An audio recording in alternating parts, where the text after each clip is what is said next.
जिंदगी से भागो मत, जियो उद्देश्य के लिए। घटना उन दिनों की है जब इंग्लैंड में डॉक्टर एनी बेसेंट अपने वर्तमान जीवन के प्रति निराश थे और एक सार्थक जीवन जीने की ललक उनके हृदय में तीव्रता से उठी थी।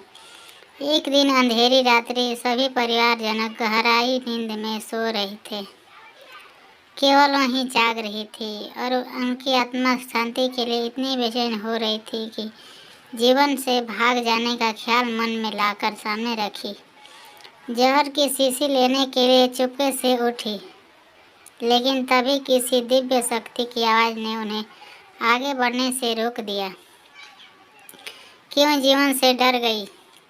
सत्य की खोज कर यह सुनकर वह चौंक गई। अरे यह आवाज़ किसकी है? कौन मुझे भागने से रोक रहा है? उन्होंने इसी समय निश्चय कर लिया कि सार्थक जीवन, सत्य की खोज के लिए वे अपना परिवार, सुख संपत्ति आदि सब कुछ छोड़कर भारत आ गई। उन्होंने साध्वी जैसा जीवन यहाँ ग्रहण किया और विश्व को भारतीय जीवन दर्शन के रंग में रंग देना ही अपना मुख्य उद्देश्य बना लिया। उनकी मृत्यु भारत में हुई थी।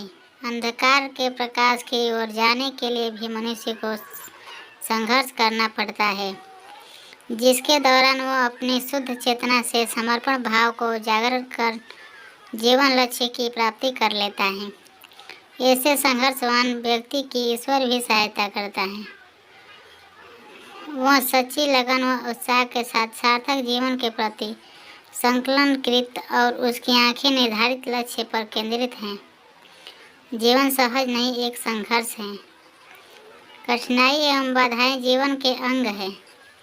इनसे भयभीत होकर कर्तव्य पथ से पलायन कर देने का अर्थ होता है अपने जीवन मूल्य को नष्ट कर देना। सत्य तो यह है कि कठिनाइयाँ और दुखों पर विजय प्राप्त करना ही मानव ने इस भौतिक संसार का इतना ऊंचा विकास किया है। जब कड़ी दवाई से सेवन से रोग का निदान शीघ्र होता है, तब हम अपने जीवन लक्ष्य की सिद्धि में संघर्ष करने से क्यों कतराएं?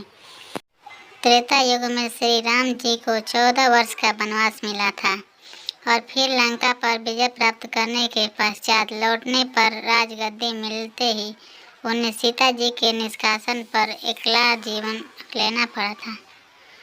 द्वापर युग में श्री कृष्ण के होते हुए भी धर्मराज युधिष्ठिर सहित 5 पांडव भाइयों को 12 वर्ष का वनवास और साथ में 1 वर्ष का अज्ञातवास झेलना पड़ा था। स्पष्ट है कि यह जीवन संघर्ष अधिकाल में चला आ रहा है। अतः सुंदर जीवन बनाने के लिए हमें संघर्ष के बीच तो रहना ही होगा। बाधाओं को पार करते हुए आगे बढ़ना होगा और तभी हम अपने जीवन लक्ष्य को पूर्ति प्राप्त कर पाएंगे। यह कहानी आपको कैसी लगी कमेंट बॉक्स में लिख कर बताइए। चैनल को सब्सक्राइब करें। वीडियो अच्छी लगी तो लाइक करें।